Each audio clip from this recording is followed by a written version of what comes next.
Pois bem, e além dessa aproximação da palavra com a musicalidade, né? Esses elementos da música que vão invadir o poema do Camilo Peçanha, temos também a ideia de um mundo fragmentado, né? Então, o mundo do Peçanha é confuso, é cheio de sensações sem sentidos, associações que aparentemente não tem conexão alguma, não tem lógica, né? Então, por exemplo, num verso ele diz: os teus olhos tão meigos de tristeza, né? Então, como assim, né?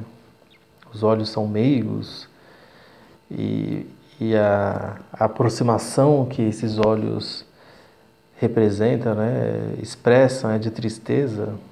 Como assim a tristeza que é meiga? Então são essas sensações, muitas vezes sem sentido aparente, que ele vai utilizar na sua escrita poética, né? Além disso, uma visão melancólica, né, da vida, do mundo, o pessimismo, como eu disse, e uma outra questão que também vai ser muito recorrente na sua produção vai ser a representação da dor, né? A dor que, como diz a Maria Aparecida Santilli e a Sueli Fadu Flori, né, no livro organizado por elas, chamado Literaturas de Língua Portuguesa, Marcos e Marcas, né? Elas dizem que essa dor vai ser uma herança, né, desse movimento francês, do decadentismo francês.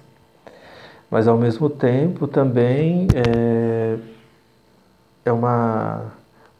vem de uma experiência, né, que o Camilo Peçanha teve em Macau. Ele ficou um bom tempo em Macau representando Portugal, trabalhava em Macau representando a nação portuguesa. E isso vai ser muito perceptível no seu poema. Então, no livro que eu passei para vocês, esse livro, né, o Clepsidra, que eu enviei para vocês por e-mail, lá vocês encontram no poema 39, por exemplo, né, esse poema que se chama Branco e Vermelho. Então eu vou declamar aqui um trecho dele e a partir dessa declamação vou discutir só algumas questões com vocês, né? Então diz ele, né, o eu lírico: a dor, forte e imprevista, ferindo-me imprevista, de branca e de imprevista, foi um deslumbramento que me endoidou a vista. Fez-me perder a vista, fez-me fugir a vista, num doce esvaimento. Como um deserto imenso, branco deserto imenso, resplandecente e imenso. Fez-se em redor de mim todo o meu ser suspenso. Não sinto já, não penso, pairo na luz, suspenso. Que delícia sem fim, na inundação da luz, banhando os céus a flux, no êxtase da luz. Vejo passar, desfila, seus pobres corpos nus, que a distância reduz, a mesquinha e reduz no fundo da pupila. Na areia imensa e plana, ao longe a caravana, sem fim a caravana, na linha do horizonte da enorme dor humana, da insigne dor humana, a inútil dor humana. Marcha, curvada a fronte, até o chão, curvados, exaustos e curvados, vão um a um curvados, escravos condenados, no poente recortados, em negro recortados, magros, mesquinhos vis. A cada golpe tremem, os que de medo tremem, e as pálpebras me tremem, quando o açoite vibra, estala e apenas gemem, palidamente gemem. A cada golpe gemem, que os desequilibra, sob o açoite caem, a cada golpe caem, erguem-se logo, caem. Soergue-os o terror, até que enfim desmaiem, por uma vez desmaiem. Ei-los que enfim se esvaem, vencida enfim a dor. E ali fiquem serenos de costas e serenos, beije-os a luz serenos. Nas amplas frontes calmas, ó céus claros e amenos, doces jardins amenos, onde se sofre menos, onde dormem as almas, a dor deserto imenso, branco deserto imenso, resplandecente e imenso foi um deslumbramento. Todo o meu ser suspenso, não sinto já, não penso, pairo na luz suspenso, num doce esvaimento, ó morte, vem depressa, acorda, vem depressa, acode-me depressa, vem me enxugar o suor, que o estertor começa, é cumprir a promessa, já o sonho começa, tudo vermelho em flor. Então, esse poema longo do Camilo Peçanha é muito cheio de imagens, né? É muito interessante pensar nele. Tem um título que é bastante interessante porque é branco e vermelho. E daí leva-nos a refletir, né? Por que esse branco e vermelho? Então, talvez só depois de uma segunda leitura a gente comece a perceber algumas questões.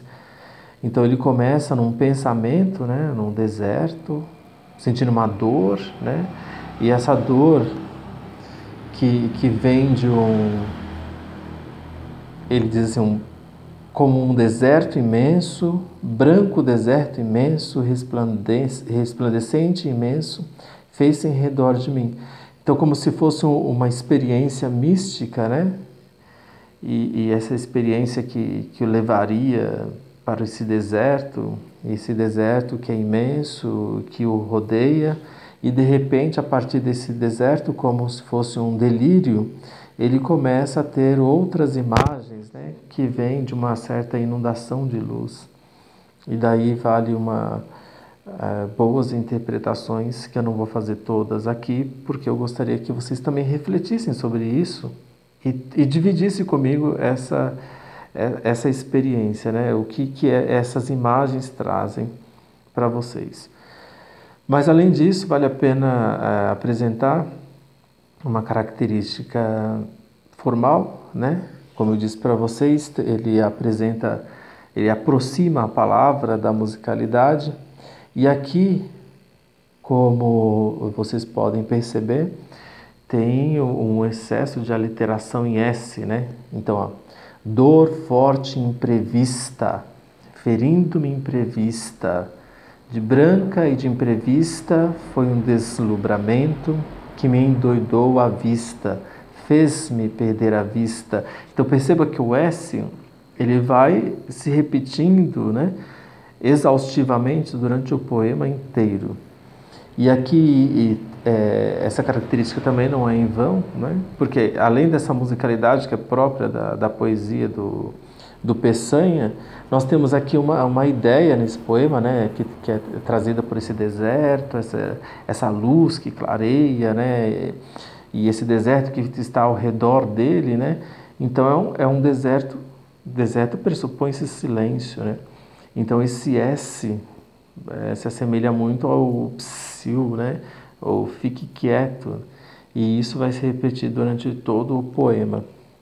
Além dessa questão formal, tem também uma questão interessante, né, que todos os versos compõem 6 sílabas poéticas, né? Então, a dor forte imprevista, a dor forte imprevis, a dor forte imprevis, a dor forte imprevi, a dor forte imprevi, a dor forte imprevi, a dor forte imprevi. Então, ferindo-me imprevi, são 6 sílabas poéticas durante todo o poema. Isso também é uma característica que contribui para a musicalidade do poema.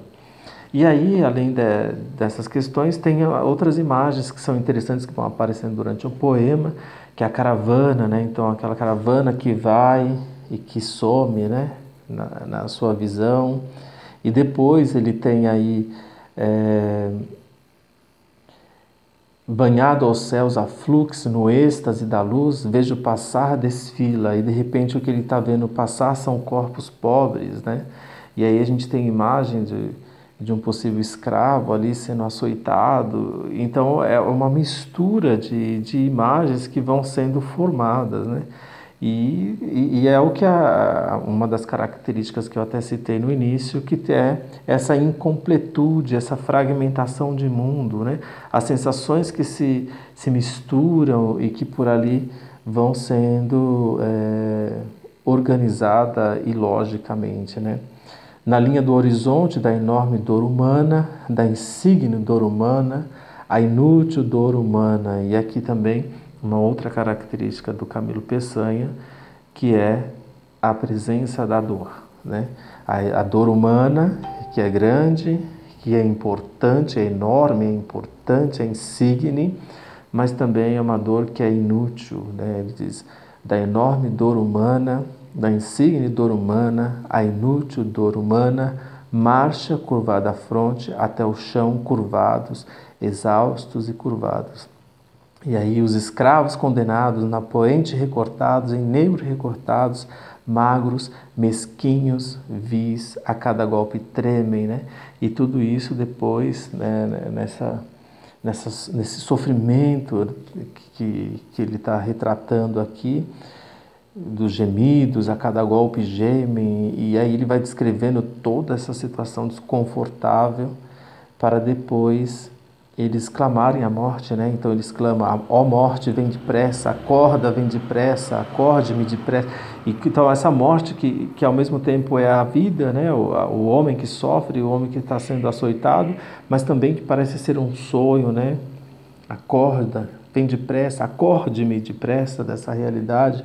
Então é uma necessidade de esvair-se desse mundo, né? E aí depois ele conclui, né? Vem-me enxugar o suor, que o estertor começa. É cumprir a promessa, já o sonho começa. E conclui aí o seu poema com tudo vermelho em flor.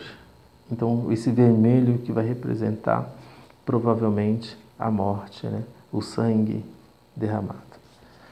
Boa noite e bons estudos para vocês.